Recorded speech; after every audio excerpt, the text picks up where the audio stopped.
evening, ladies and gentlemen.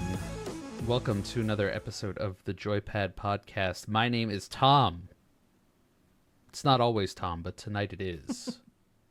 Tonight I'm joined by Mr. Michael Fleming, a.k.a. Just Mike for this episode, to confuse everyone. Oh, it's weird now. Oh. And Megan, Mr. Michael Pinto is away on duty. But we will hope to have him back again next week. I am enjoying a fine Diet Pepsi this evening because I have started my diet once more. I don't know if I've discussed that on the podcast before. No. But I was doing the keto diet for a while. I went from like 230 to 190 over the course of like 8 months, which was great. And then work stressed me out, and I ate a lot of food, and I got fat again, and I'm up to like 255, and I'm not stoked about that. So I'm trying to lose some weight again. So with that, I will pass it along to Just Mike, because he's just Mike today. Yep. And I'm just gonna You're do so that much to more throw than off. that. I want to throw the stees off all over the place. So what drinks are you having tonight? Because I assume it is more than one. And what games have you been playing? I am the one who drinks, right? I have He who drinks. I have leaf water tonight, also known as unsweetened iced tea. But I also have the old Crimpet Kid bottle of water as necessary. I love that bottle. Thank you. Yes, my sister made that. I added Kid after it. She just put the Crimpet. But, I added Crimpet Kid. So it's a wonderful bottle down there for me. And that is filled with water. So I'll get to that at some point. I considered a soda like you, Tom, and a beer too. But like you, Tom, I am also kind of trying to drop my weight again. I was fortunate that I was never, 255 or 230. But I did hit recently like 170-ish. And I've been as low as like 150-ish when I was running more. So I am running more again. I ran a half marathon on Sunday. That was a pain in the ass because it was pouring rain in Pennsylvania, unfortunately on Sunday. But I did a decent run, and then I was like, okay, we're back into the mode. And I'm not a big diet soda drinker. I think they taste gross, so no soda for me. I'll stay away for now, and I'll just drink the 0-calorie beverages that I enjoy. Good. Goal seltzer. Yeah, I had a seltzer earlier, so I was like, I'm just gonna go with the leaf water tonight, the unsweetened leaf water, which some people hate, but I don't mind. It's okay. Anyway, in regards to what I've been playing, I have been playing a little bit of EU4 still.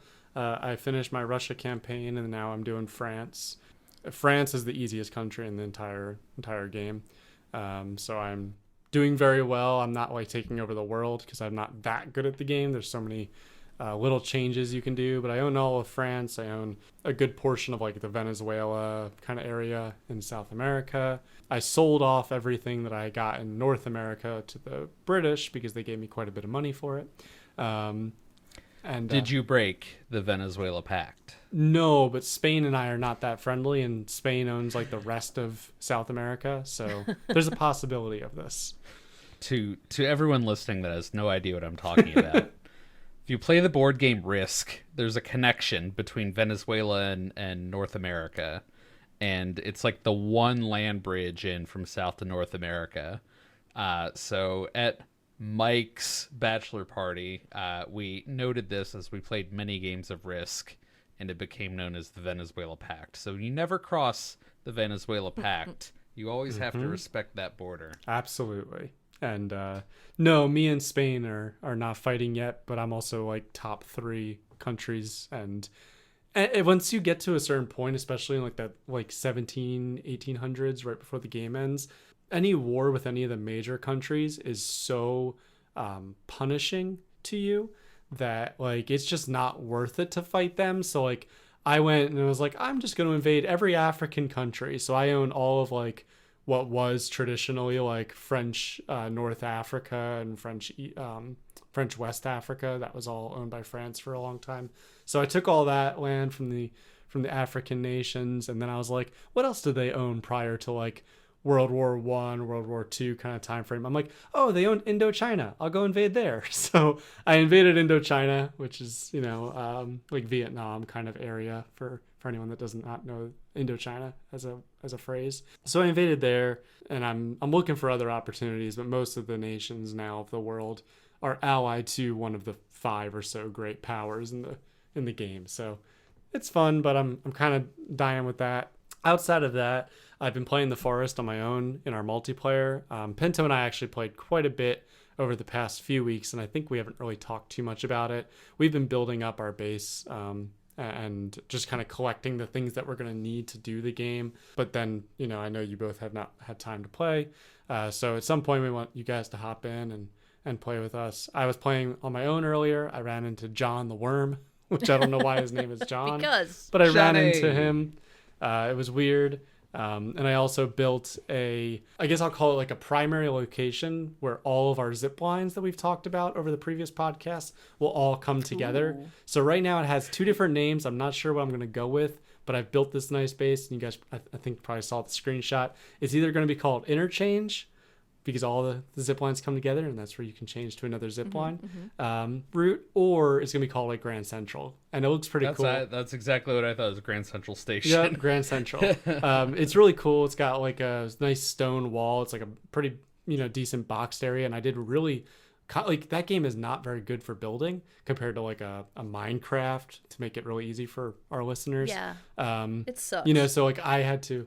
Yeah, you get the spin stuff, and like it gets weird. So I really had to take a lot of time the past few days working on it after my runs and stuff in the evening. So I've built up a pretty cool base, and you guys I think will probably find it pretty cool. And like I said, that's where all the zip lines that I've been building are all gonna reconnect.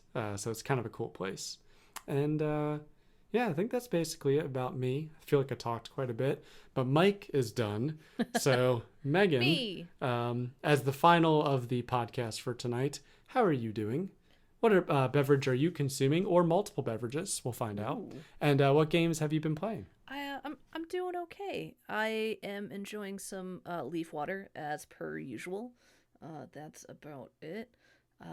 Yeah, I'm doing okay. I really haven't had a whole lot of time to play a lot recently, between traveling for fun and now I'm getting ready to travel for work, this coming weekend. Boo. Yeah. So, it's been like a light gaming couple of weeks. I've been playing Raft with a group of people. I'm really excited for us to start playing that again when we can all get together and do so. Yeah, we're way behind. The update is very exciting. I don't want to spoil things, but I think everyone will be happy when we get back into it. But I will say no more about it. Did you beat the game, Megan? Not yet. I think we might be getting to the end of it. Did you do the special shark? Mm-hmm. The bulldozer? That one's that's a fun one. Yeah. Because I did that on my own. Okay. That's a fun campaign. Yes. Have done nothing. And I like the trophy for that. I don't know if you've used it. Oh, yes. Yeah. Yeah. So yeah, we're a little bit past that. So yeah, I'm really excited to get together and play that again. I'm trying to think if I've played anything else. I bought Splatoon 3. Christy's birthday is actually this weekend, and she really wanted it, so I bought a copy for myself. But it just doesn't play nice on the Switch Lite. It's just like it's too small and slow for like the joysticks to work effectively for aiming and paint coverage. And then if you don't use that, you have to actually move the handheld in directions to like aim and shoot. So it's not fun. I don't like the motion controls on the Lite. I think at some point I might upgrade to a full Switch for myself, in cases like that. But it's cool. It's a little bit different, but it's pretty much Splatoon 2. Do you just have a Lite, Megan? I didn't realize Yeah, that. Christy has the full Switch, and then I bought myself a Lite, so we had a second Switch if we wanted to play things together, or if there was something I wanted to play and she was using it. but it just doesn't work well for games like that. Yeah, that I swear by the two Switch Yeah. household.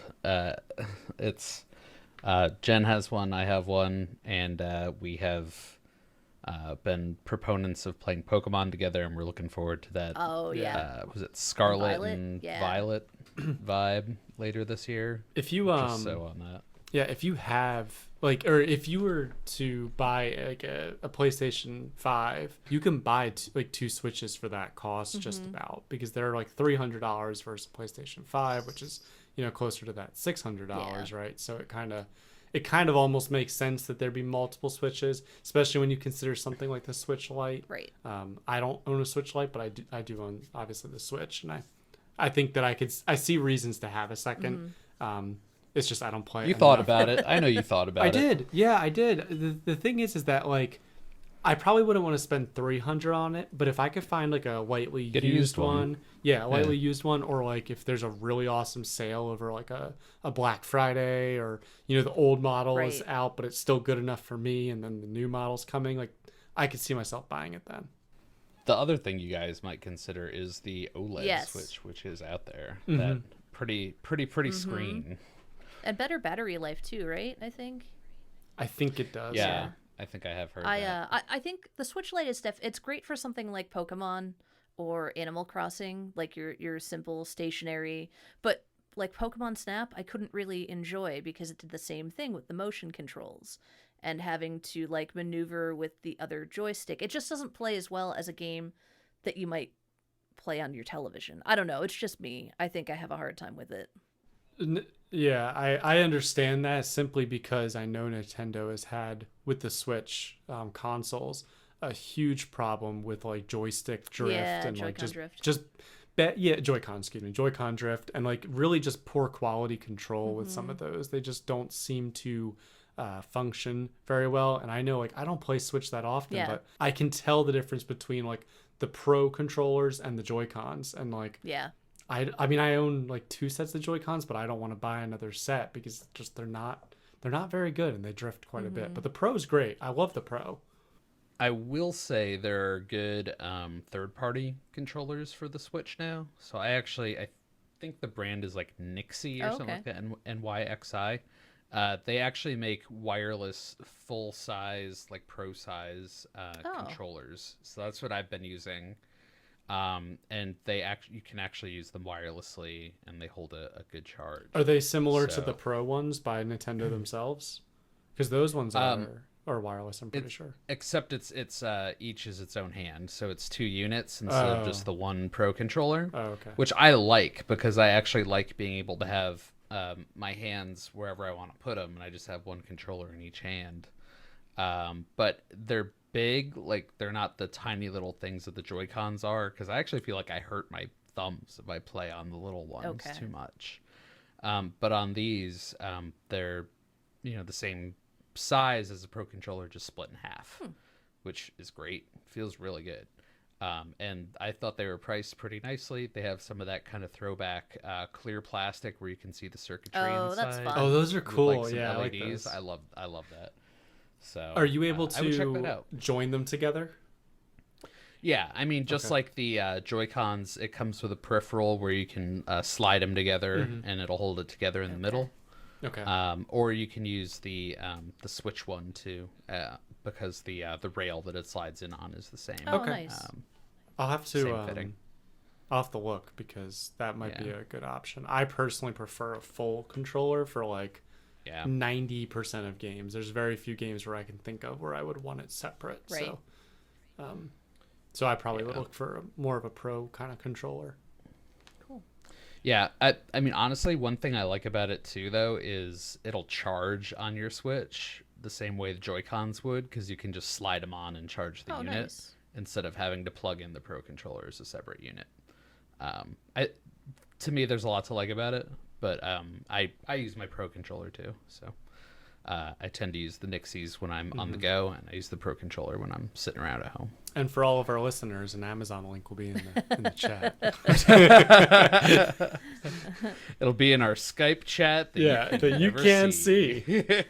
But why don't you send us something for letting you know about those? Yes. Sponsor Please? us. Please, we're poor. We have no money. Nixie and Wegmans. Come on. It's been 2.5 years we've been doing this podcast, and we don't have an affiliate link yet. And whatever so please. beverage company, I'm here. Or Wegmans. I'm gonna just start soliciting. I like Leaf companies. Waters. I'll just start. I like Leaf Water too. I'm just gonna start blasting out different like common affiliates. We'll end up getting sponsored by like Blue Chew pills or something like that. There was a YouTuber for a bit that was trying to get sponsored by Del Monte Corn. And Really? they sent him a care package, but it was like weird and half-assed. So then Green Giant was in talks for a little while, but it seems like it fell through. Oh, Yeah. Aw. I remember hearing about that actually. I forget who it Yeah. was, but I definitely remember. Maybe you just told the story. I before, think I might but, have. that's awesome. I want Corn. Sponsor us, Corn. Corn the food or the band, either way. But yeah, that's about it for me. Mr. Tom, how are you? What are you drinking? And what have you had time to play? I've been tired. Work sucks. I'm drinking that Diet Pepsi. I got some water too. I have been playing Madden mostly just because it's quick. Along with The Forest when we've been able to, and we were playing a little bit of War Selection for a time, which I actually enjoyed. It's just that like you do like 2 games of War Selection and you've already shot an entire evening. That's the problem with nuts. It's nuts. So I don't know. I still think those guys are doing good work. I just think they need to think about some things like how Austria-Hungary can send in A scale, B ridiculous units. Like you just end up with armored tanks in your base blowing stuff up. They can't target buildings, and then they can just upgrade in your base and then start killing buildings. It's like, all right, that's great. Mm-hmm. And super fun. War Selection is the game where if you lose your capital, you lose. So they can ignore your whole army. They can ignore every other building, and they can go right for that main building. And they're so, I'll call them slippery. They just slip past any kind of defenses you put up, and then they're in your base, and then they kill your main. So you may have even had a overall stronger army. It's just that their army's strong enough to get to that capital building and defeat you. So yeah, they need to do something about that. They promote a lot of flavor of the week countries too. Yeah. Like whenever they come out with a new country, it's generally much more overpowered than the other ones that exist. Like, and that's probably generalizing, but I feel like Austria-Hungary is very powerful right now because it's like their most recent country, and they want you to pay for it, which I understand. That's how they make their money. But it generally, that model, in my opinion, leads to a worse gaming experience. Well, it's a pay-to-win kind of model too, because they want you to buy. You can get countries for free, but you have to play a lot of games, which is going to be quite a lot of time, especially if you're not a higher rated player or like a better player, because they base it on your skill too. They'll give more points if you're stronger because you're unlikely to buy it anyway. But the weaker players will need to buy it or they'll never get those countries. And I feel like we're getting less points than we used to also. I Like agree. we used to finish games and get between like 150 and 200 points or something. And it's been topped out around like the 90s now. Yeah, I feel like our longest game I hit like 120 and I did pretty decent. So yeah. Yeah, it doesn't really reward you if you play for a very long time either necessarily. It's their formula for rewarding points needs some thinking. Yes, it does. But aside from that, I still think it's a good game. I still like coming back to it from time to time, so I think that's fun. Yeah. I got deep into Power Wash Simulator for a while. I forget if I brought that up last time or not. I have put that back on the shelf for now because it's too hypnotizing and I need my life. And last night I actually played a game that I've had in my library for a while, and it's just been kind of like staring at me. But before I get to that one, I played another game called Shotgun King: The Final Checkmate, which is awesome. I have technically beaten it. I played on, I think, easy mode because I'm not that good at chess. Fleming can tell you he's beaten me many times. Uh, but it's fun. All you do is you play as a king, and you play against the other pieces, but you have a shotgun and you can blast the shit out of them. And as you go, it actually has a really cool mechanic where it's like a roguelike. So as you go, you get extra cards, give you a bonus, and also gives a bonus to the opposition. So you play as the Black King, and you might get like a card that lets you throw a grenade. But the counterbalance to that is that the opposition will get to add a queen or 2 knights or another 3 rooks to their team, stuff like that. And you'll always get 2 options, and you have to kind of balance out what you pick and what they pick. And it's just nicely done, like very well put together, very easy to play. I have 37 minutes on record. That's how long it took me to beat the like story mode, quote unquote. But it's a different experience every time you play, so it's something that's just easy to sit down and do a little bit of, and just fun. So like, kudos to the people that made Shotgun King. Really good game. But the game that's been staring at me, from the eternal abyss, some might say, is a game called Shadows of Forbidden Gods, which I got a while ago. It's still pretty cheap. It's still in early access. I'm gonna check on the price because, yeah, it's $20, which is pretty good.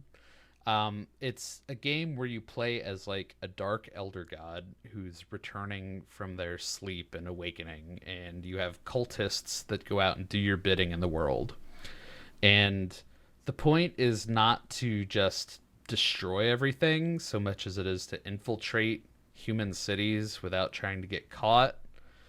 You try to like network your people in, and you can summon different avatars to do different things. I had a frost giant that just showed up. Like, I was able to summon him, and I'm still learning a lot. I was just playing as much as I could last night because I had a really long day at work and I just wanted to blow off some steam with something. So I just sent this frost giant around to go smashing people. And smash he did. Until he got caught by a really strong champion. But I had a guy that was the trickster, and he was just infiltrating towns and getting my cult set up in different places. I had there's like a Gorgon style lady, I forget what her name is, but when she fights heroes, she can paralyze them from attacking, and she can do extra damage with that. And then I had a man named the Harvester, who looks like he's straight out of like a howling William Blake painting, which is, the art is just very cool, like classical style like that. And he just consumes the souls of the dead and powers up off of that, and then uses that when he goes into combat with things. And he's, more of a might-based hero, so you have different attributes on things which control how they can kind of spread the darkness of your elder god, and how you can infiltrate things, how you can fight things, how you can ward things off, and then how you can research and use magic. And as you start to take over lands, the heroes that are in them become enshadowed, is what they're called, and you can start to take them over as your agents as well. So I have like a mage that used to be one of the heroes who's now one of my agents, and she's doing my bidding too. And there's a number of different like elder gods that you can play as. The first one is called, I think it's called She Who Will Consume, and it's just a giant snake. Like, the picture is just this giant snake that's trying to eat the world. And you get different powers as different gods that can do like different things on their turn. I'm really excited to see where this game goes over time.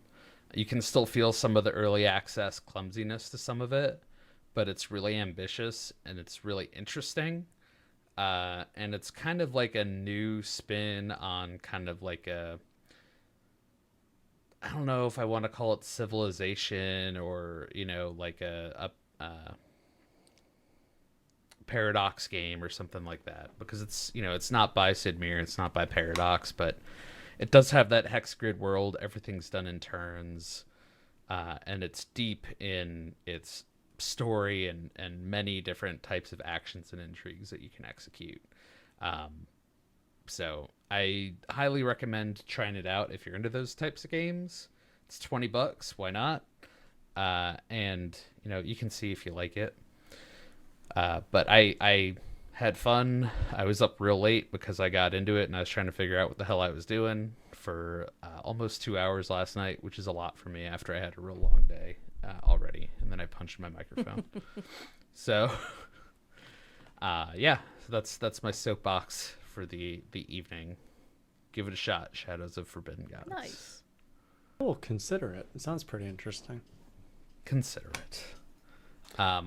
Other than that, the only other thing I'd say is I got a couple more board games in the mail. So having wonderful. people over, not this weekend, but the weekend after. So hope to see some smiling faces. And one of which is Dice Theme Park. So I actually spent some time watching some like how to play videos on that. It's complicated from what I was seeing, but it seems easy enough to figure out. And I love theme parks, so I love the idea of building your own theme park as a board game. I want to build a theme park. Yeah. That sounds amazing. I am looking forward to that because I will be there. I'm aware of this. I'm aware of this board game night, and I shall be in attendance. Yeah, we'll play. I have plenty of games. I was actually going to take a snapshot of. Oh my god, a snapshot! I sound Old like I'm man. in a corporate boardroom right now. You're like 50 years old. Oh. Take a snapshot of this. I aged on the I'll send it podcast, on the everyone. 28 new gray hairs just appeared on my head. No, I want to take a picture of my stack of board games right now because I have so many. But the issue is I don't know how to play so many of them. So I also kind of want to figure some of them out before people come over. And I have an idea in my head of a couple that I think are good candidates for that. I forget the name of the one, but it's like steampunk racing. And you play as like a crazy inventor who builds like a weird race car. Ooh. And you compete against everybody else to build a different contraption and go around the map. So that one sounds awesome. I'm excited about that one. And then I also have like Catan Starfarers, which I think is interesting too. And it has some different rules from regular Catan. So I kind of want to figure that out and see if we can roll with that. And then I have like, I don't know, 30 other games that we can give a shot if we want to. We'll see how long everyone wants to hang out. Yeah. But I'm just stoked because I have had so many games in my collection that have just been sitting around, and the only one I've gotten to pull out in recent times was Gloomhaven, and that was in 2020. So It's been a bit. It's been a Well, long time. it's been so long, and I remember the last time we got a very large group together, it was for like a dinner, and like we ended up never getting to board games, which was weird for us, but we didn't get to it. So it's exciting that like we're doing an intentional like board game night in particular. Hell yeah. So I am pumped. I hate fun. Yes, I'm pumped. Yeah, of course. Why do you hate fun? Don't hate don't. fun. I love fun. Don't hate fun, Megan. I Come to the I fun will. side. I saw a board game when I was in Ohio. We stopped at a board game shop actually, and I can't remember the name of it, but it was from someone who did Dead of Winter, and the theme, like the whole premise, sounded cool. It was like a post-apocalyptic world, but you were like delivery people in like this wasteland. So it just seemed like bonkers. They would remind you. Like, the characters would remind you of, like, Borderlands. Just, like, bonkers, nice. off the walls. I like that. I have to see if I can figure out what it is, because I wanted to get it, but I wasn't really willing to pay the money for it at that point. Yeah. I hear that. I would love, like, Borderlands would be a great inspiration for a board game. And there's so many, like, game tie-in board games, like video game tie-ins, that I'm amazed it hasn't already happened. Maybe I'm just ignorant. It could be, It already yeah. has, but It's very possible. I actually, I've been reminded lately because the Kickstarter I've been a part of for the Skyrim board game is going to ship. Oh. So I will very shortly have the Skyrim board game, and I went Big Daddy Moneybags on it and got all of the extras that they had. I think it's up to 8 players, something like that. So that will be on the agenda at some point for all of us to play and maybe finish Skyrim in one way or another. I can only assume it's the longest game ever played. You never finish it because you get stuck on side quests. Exactly. It's like like a generator for side quests. You like pull up 5 different cards, and it's like, okay, so we're gonna be helping the maid, and she wants us to go to the forest to find the crown. It just has cards where you start a different board game at the same time, and you have to finish that board game before you come back to Skyrim. Yeah. What is do you know how it plays? I probably would if I read some more of the material or watched some videos, but I basically looked at it and said, "Ooh, Skyrim, give me." Yeah. So I don't so much yet, but I assume it's kind of like Arkham Horror-y. That's my understanding from what I kind of saw. You'll find out soon. Yeah, it's one of the ones I'm really excited about. So that will be very fun.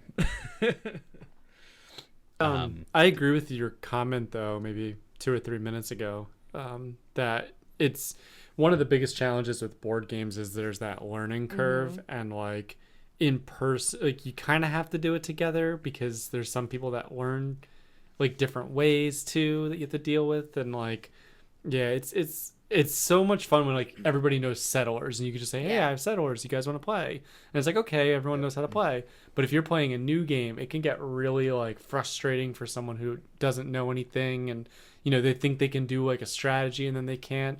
I was playing with a group of friends a couple months ago. I forget the name of it now. You guys probably will know as soon as I say, but it's the one where you have ponies and you're trying to collect ponies. Card game. My Little Pony, the card game? Not quite. But I don't know. But it's oh god, I can't remember the name of it. I have no idea. I'll look it up at some point. As soon as I'm on mute, I'll look it up because it's actually a really fun game. But you're trying to collect. It's like ponies, unicorn kind of thing.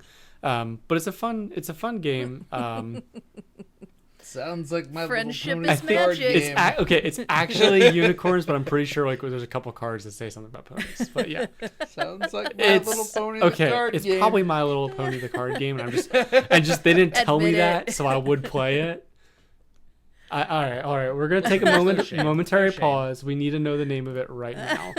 Unicorn card game. If we had a sponsor, we could talk about you right here. Friendship is magic. Unstable unicorns. That's what it's Oh, called. okay. Unstable unicorns. What is it called? Unstable unicorns.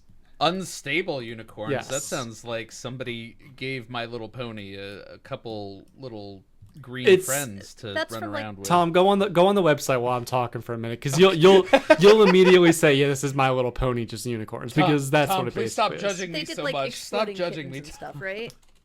I think they. I think they that- did. yeah. I think they. I did. kind of, as soon as you said unstable, I kind of figured. Yeah. it was Yeah, something like yeah. that. I'm pretty sure they're the same makers of that, because I think the game. Like, I haven't played Exploding Kittens, but I'm pretty sure it's basically It's the gotta same be. game. But yeah, but it's like the challenge was that like when you don't know a game, right? You know, and I hadn't played any of those kind of games. They're like I was like kind of read the directions. They're like, well, I'll tell you how to do it, and like I prefer reading typically. Because I can't often I can generally follow people. Like I learned Settlers by people telling me how to play. But like a lot of times I just need to read the rules to understand. And what happened was like I thought I was gonna have this like amazing strategy or whatever, and then I was like, I'm gonna play this, then this, then this. Like you can't do that. I'm like, oh. So Why? I literally just wasted the last 15 minutes of the card game thinking I was preparing for this awesome move, and it would have been awesome, but I couldn't do it. So that's like for me the biggest challenge and like the biggest block to playing board games. It's so hard to pick up a game sometimes, which is why I love like when games go online, you can like play against the computer so you can learn it. Something like Twilight Struggle, we go back to that one a lot. It's just, it's so much easier to learn the game there, and then you'll be able to play it much better when you're actually in front of the board game. Yeah, to that point, that's my plan with Scythe, because I have the digital version of Scythe. One of these days, I plan on just playing that when I, probably like on a Saturday or something where I don't have anything else going on, pick up the rules, and then when we have people over, we'll play it and actually have a vague idea of what we're doing. I mean, I cannot tell you how helpful that was for Gloomhaven.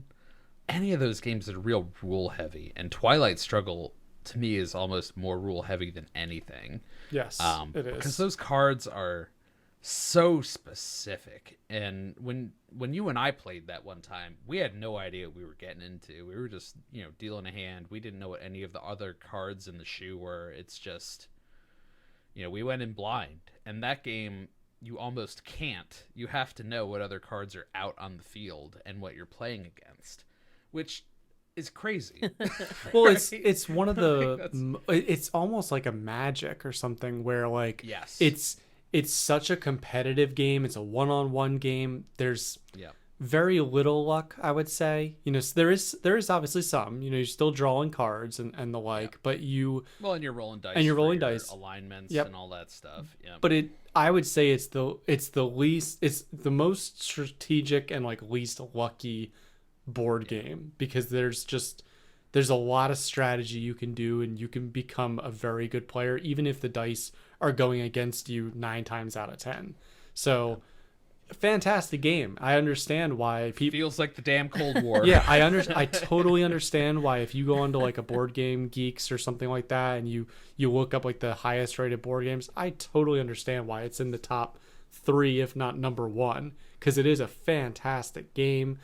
Board games, I think, generally lean men, so it also makes sense because men also find Cold War interesting, for example. So I understand why it's up there in rankings, but it's not a game that you can just say, hey, you want to play Twilight Struggle? Because then you'll spend 3 hours learning the game, an hour playing the game, and then 30 seconds of, hey, I think this card just lets me win. And then you get pissed. Because the fucking United States gets this bullshit card where it's like, if it's DEFCON 2, you win the game. Checks out. Sorry. That's right. Yeah. Russia lost that. That was bullshit. I saw that card in my hand and my eyes went, oh. And they're like, I win. And I'm like, damn it. That's not cool. Well, it was actually, I think when I got that card in my hand too, it was like, if he does this and moves the DEFCON up, then I will win. Yeah. It was like, I need to just play it cool and hope that will happen. Yeah. It was like Gorbachev tear down the wall, and he's like, okay. And the fucking game's over. And I'm like, come on. That's such bull. Yeah. But the thing is if I had known that card existed, I could have played. You would never put yourself in that situation. I forget. I think it was something like, I think your card, I'd have to like look up the cards because I haven't played in so long. I'm pretty sure the card is basically something like, the founding of the United Nations or something where it's like, if Russia's not being very aggressive towards the end of the game, the United States can win the game. Basically, they have to start. It's something like that. You have to either be really passive and like try to reduce the tension, or you need to ramp the tension to right before nuclear war. But what's weird about it too is that is one of the few board games where you can have no winner, because again, Cold War situation, mutually assured destruction. If it hits DEFCON 1 in the board game, the game ends and there's not, like, it's basically a draw. So like, I'd love to look up like an actual tournament or like a professional kind of setting where these people really know the game, because it'd be really fascinating to see if it plays more like chess versus like, like a Settlers of Catan or something like that, where you have to have a winner, because it'd be really interesting. And at the very least, you're absolutely right. It's a lot like Magic the Gathering, where you have an understanding of your opponent's deck coming in when you're playing that sort of game. It's one-on-one, it's strategic, it's psychological in the way that those games and chess also are, because you have an idea of what they might have or what they might be thinking, but you don't completely know. But if you're playing against a blue player in Magic, you're going to get counterspelled all to hell. Things like that. It's not that I've played Magic the Gathering in like, God, I couldn't even tell you 15 or more years, but I thought about it recently. Did I tell you guys that? Getting back into No, you Magic? didn't. I thought about playing Magic the Gathering for a hot I minute. have. And then I started again. Oh. No! So if you go down that rabbit hole. Here's the Megan. problem though Megan. with Magic for me, and this is why I never really got into it, because they came out with consistent new decks and new cards. Yeah. And as a young lad who had some money but wanted a car more than wanted a bunch of Magic cards, I couldn't afford it. Now I can afford it, but like, do I have the people to play with consistently? Do I want to play it consistently? And I know there's like online versions now, but the idea of buying, They're pretty Yeah, they're good not too. bad. and I'm sure they're good, but the idea of buying an online card to me just also Yeah. seems I don't like that. like, and then like I get together with my friends for like a Magic night, and I'm like, oh, let me pull out my computer. It's like, no, this is stupid. So Yeah. No. yeah. Well, see, here's the thing. I would probably be into like buying some cards and then like having like a deck or two or something and then just playing, but I don't think I would be able to play enough to really justify it with like a physical deck, because I don't want to go out and play against the No. people that know everything and are going to kick my Yeah. ass. I did that when I was like 13 or whatever, which is when I was buying my Magic cards. Which I had no car purchasing in sight, so it's like what I spent my money on, and it was big at the daycare I went to. So, there were a lot of people to play against and trade with, and it was fun. And then I had the idea of like, well, I'm doing the Pokemon League stuff. Why don't we go play Magic tournaments? And I would take like 3 or 4 of my friends with me, and we would go down to the card shop, and we would immediately be surrounded by like 5 to 10 40-plus-year-old men, and we were the only kids there, and they all knew exactly what everything mercy. was. And if it was booster draft, I mean, I didn't even feel like we had a good shot, because you took the cards that you got home. So I was looking for the cards that I thought were cool. They were looking for the cards that were going to win that night, right? So they whooped our asses. Yeah, I never did a Magic one. My older brother did, because he was pretty big into Magic, and I remember he went to the various card shops and actually played those card tournaments and stuff. And they had an entry fee, right? You would buy like $40 or whatever the amount was worth of cards, and then you got to keep those. But then like the winner also got more like prizes and stuff too. So yeah, really interesting stuff. I never really did that. I did play Pokemon though, like you said though, and that was fun. Pokemon was great Yeah. doing that. Dude. Pokemon was a fun game. Well, and there were kids everywhere. Like you were playing against level competition. Exactly. And everyone was having fun. So, I don't know. I have thought about it. I might pick up a deck of Magic cards at some point. I don't know. Yeah, I was. It's a hard maybe for me, but I was Fair. sitting. Mine was going to Slippery be like slope. almost an impulse purchase. it is. It is, absolutely it is, because I was sitting in. I was standing in Barnes and Noble for some reason.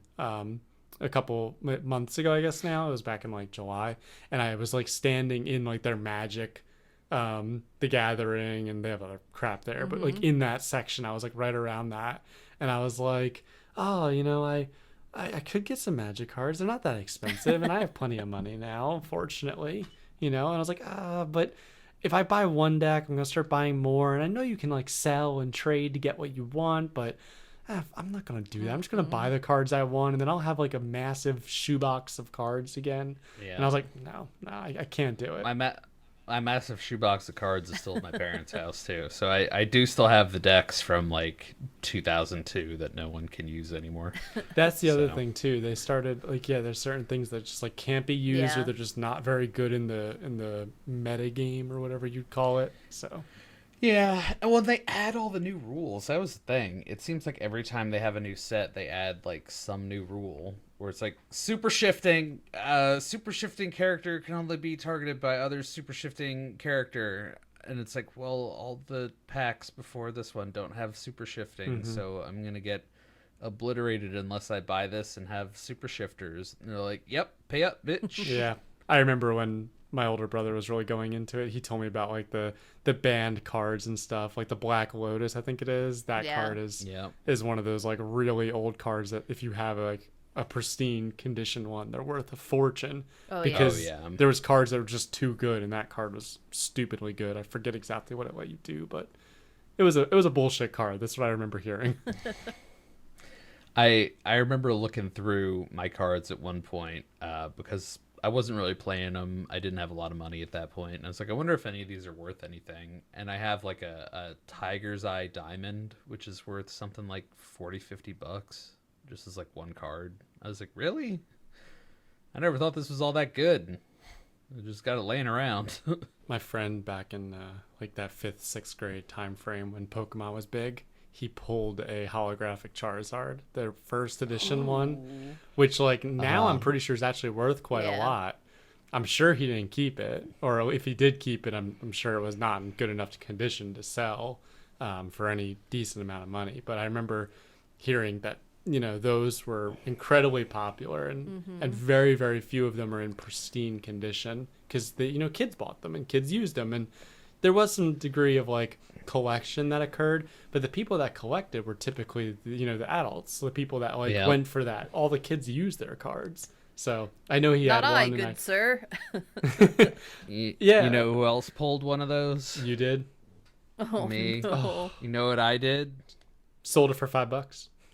I immediately said, "Oh, I don't have a fire deck. Hey, Mark, I'll trade you this for your Blastoise." And then I did. Oh, fuck you, Mark. Yeah, no, I never pulled one. I think the best card I pulled was like a Venusaur or something. And I think it was even the second edition of the cards, and those were not worth nearly as much as the first edition of cards. Yeah, I have all. But the I was base the set, first too. of my, I was the first of my friends to get the original like brown box Pokemon one, or Pokemon cards that were like, you got like Gollum in it or something, like that was the big card in it, and it was like a pre-built deck, and I was the first one. I was so excited to use it and get my friends in there, and then somebody had their cards stolen at school, so all the boys, not the girls, even though some of the girls had Pokemon cards, but all the boys had to like stand in line and explain why they didn't steal it. It was such bullshit stuff, and then Pokemon got banned. And I'm still salty about this. I can't Fucking tell. 20 years later or whatever it is. Had no idea. They're trying. They got to run you through a desalinization plant. Yeah, the salt is real, man. I think that happened at every school. Yeah. Like I think everyone has a story about Pokemon cards getting taken away. Yep. Because there was that one dick ass kid who would just steal other people's Pokemon cards. If you're that kid, fuck you. The worst part is I remember them. They did it to the kid that would get a reaction from, and they didn't intend to even steal it. They just wanted to get his reaction. But the problem is that kids can't put 2 and 2 together and realize that the reaction is going to involve the teacher, not just like, oh, where's my Pokemon card? Right.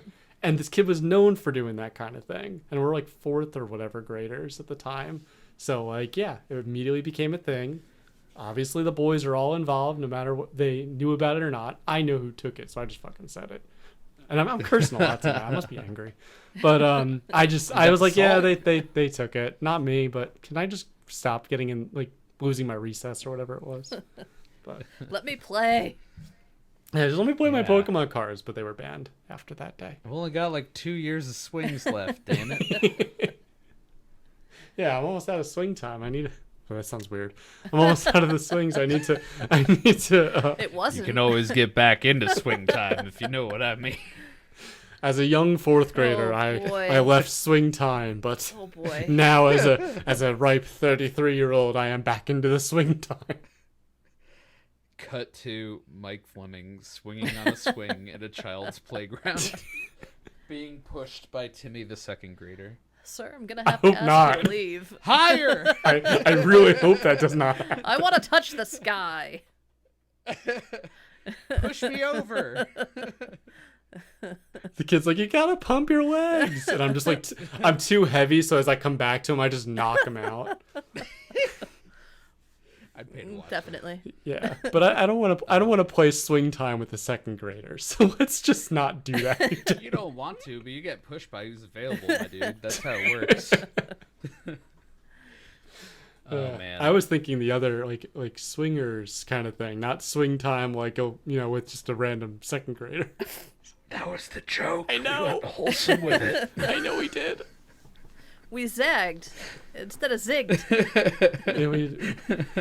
Yeah, well, I'm gonna make a zig now. No. But yeah. Oh man. But yeah, I card games are Yeah. fickle like that. Like part of me loves them and part of me just hates the ever living hell out of them. It kind of goes hand in hand. Like I almost feel like card games started that whole phone gotcha game thing where, you know, you get a random selection of whatever for what you paid and then you have to make do with it and you keep buying until you get what you want. Which I'm not a huge fan of. Like, I would much rather have all of the pieces, assemble whatever I want, and go forth. Like Dominion. Yeah. Like, you have all the cards you need in Dominion, and it just gets shuffled out, and you play, and Everyone take has care the of it. same shot. But it's... Exactly. And the worst part I remember about, like, I guess card games, I want to say, like, kind of declined. At least in my mind, they declined.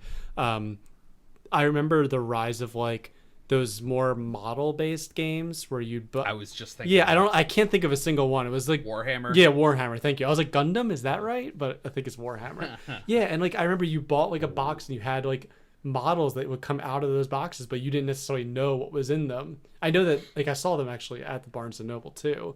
I don't know about Warhammer, but there were games like that. Warhammer, I think you do know what's in them. Mm-hmm. There are definitely ones where you don't know what's in them when you buy those. But yeah, Warhammer is much more like... Warhammer's crazy. Can I just say that? Like, Warhammer is like... People will build rooms to fucking play Warhammer in because there's so many pieces and so much map to move around in. And it looks amazing. Like, I would love to do it. I've had talks with my friend Nate. Shout out to you, Nate, if you happen to listen to this podcast ever. And he is deep into the Warhammer now. And there's a bunch of different ways to play it. One of them is apparently just called Kill Squad, and you only play with like 5 or 6 pieces, and you keep it small. But you can just keep buying for that. You can buy entire like kingdoms of units. Isn't that the one, Tom, where you like build the map as you want to with like for the game? Like you buy map pieces basically to make it into as big as you want, which is what to the point of the room idea. Like if you have enough pieces, you can make this massive war that's going on. And it's I just remember, like I said, it was probably right around like maybe 8th grade right as Pokemon for me like went away. I remember like people really getting into those more model based games, and like you could buy like the $40 like big statue, or it probably was even more honestly, but you could buy like a couple of like the really big powerful pieces, and then like you could buy the infantry pack. I forget which game I'm talking about, but I just remember that there were ones like that where like you'd buy like a starter box and that would come with a map, and then you could buy extra maps and you could buy like hills and stuff, like, and forests would come into it too, and like it got really intense, but like people were really into that stuff, and it sounds like they still are, but like I just remember them being very expensive. It's a deep game. Well, I mean, and there's so many and large pieces is the thing. Like you said, and my biggest memory is going into the comic book shop near where I grew up, and in the back room they had some tables that just had like turf on them, and then people had sculpted like hills into that and then put trees in and all this kind of stuff. And I was just like, how do you even know what you're doing? There's no grid. They're just moving pieces around, and they're like tanks, and they're taking shots at each other. It looks awesome. Like, don't get me wrong. Like, it's something that if I understood, I'm sure I would love, but it's just so complicated. And I mean, I've bought my share of Warhammer video games, and eventually I think I will be absorbed by it. But that's one thing that's kind of on my list of like, maybe I'll try that out someday, and that'll be cool. Because the other one that I can think of, I actually have Star Wars Armada, the beginner set for that, which is the spaceships for Star Wars, and you fight each other with that, and you just fly around in space and try to blow each other up. But there's a bajillion different types of spaceships that all do different stuff. And you can buy more. It was just on a big sale on Amazon, so was like, I've always thought this is kind of cool, so maybe I can play it. So yeah, my older brother was the one that kind of was in that first. Like I said, I typically followed in his footsteps for what he was really kind of interested in. It's the thing about having a big brother, for anyone that doesn't, you always just kind of end up doing what they were doing. yeah, you Tom. But then you have like your friends as like kind of your motivation. They usually get it from their older brothers or whatever. But that's true. But yes, I remember those games specifically because he couldn't afford, just like me, could not afford all those, big battles of, tons of different models. But he did get, I think, like the beginner set or the full set, I forget what it was, of Marvel. So like he had, he had like, all the Marvel, I think it was like, it maybe even been Marvel versus DC or something, because he had a number of different ones, and it was the same concept where like you had like a building, you had a kill squad, if you will, of a couple different that you could select. They all had special abilities.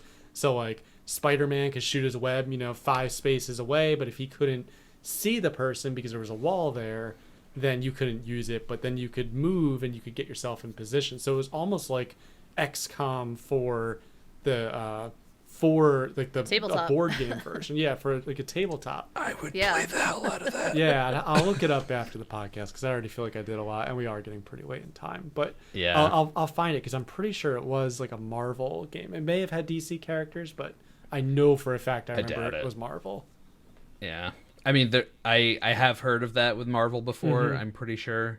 I have a couple other like superhero games, like tabletop games that are like that I'd like to try out too. But yeah, I would flip for that kind of game. And there's actually another one I saw a playthrough of that was a little bit more card based, but it seemed pretty cool. I saw that one recommended, so might try that out at some point. But I did want to mention on the Marvel tip, because I don't think I mentioned it last time, the Marvel versus Street Fighter game that we got is in the house. It's set up, and it plays very nice, and it's fun. So we will also beat each other up with Spider-Man and Hulk or Wolverine. So, and Dan from Street Fighter's there. Dan, but not Guile. That's cool. Yeah. I like it. So, yeah. And I'm going to see if I can throw the Mortal Kombat machine together, too, before everyone gets here that day. So, cool. Yep. The arcade room is just about done, and there will be board games for all. I'm really excited about it. It's been a long time since I've been out this way and have gotten to have people over at my house to have fun. So it's been 84 years. 84. It was the War of 1812 and my young boy. Oh gosh. Well, all right. So I've just gone on and on about the board games, and I think that's probably going to do it for the podcast tonight. Anything else you guys wanted to have as a final word before we go? No. Nope. All right, my final word is potato. Check us out on joypadpod.com. There's a link tree there with all of our links to Facebook, YouTube, email, etc. Send us recommendations about things to talk about. Ask us who your favorite video game is and why. I don't know what your favorite video game is, but you can ask me what it is, and I'll try to answer it. I think that'll be fun. We're just having a good time tonight. It's been a crazy week, so I think that about covers it. Check us out, talk to us, let us know what you think. Get at every major brand that you know. Corn the food, Corn the cereal, by Pops? which I mean Corn Pops, yep, and Corn the band. Talk to them if you're good friends with that man named Ted. Anyway, I'm going to close it out now. So I hope you guys are interested in the board game talk too. I feel like I've been doing a lot of that lately, but it's something that I'm super into, and I think the rest of us are Near too. and dear. So I feel pretty cool integrating that into our conversations as well. So whether you are bored into board games or if you're straight up bored by us, I hope that you are at the very least staying joyful. Goodbye, everyone. Bye. Goodbye. Make me guess what game to play.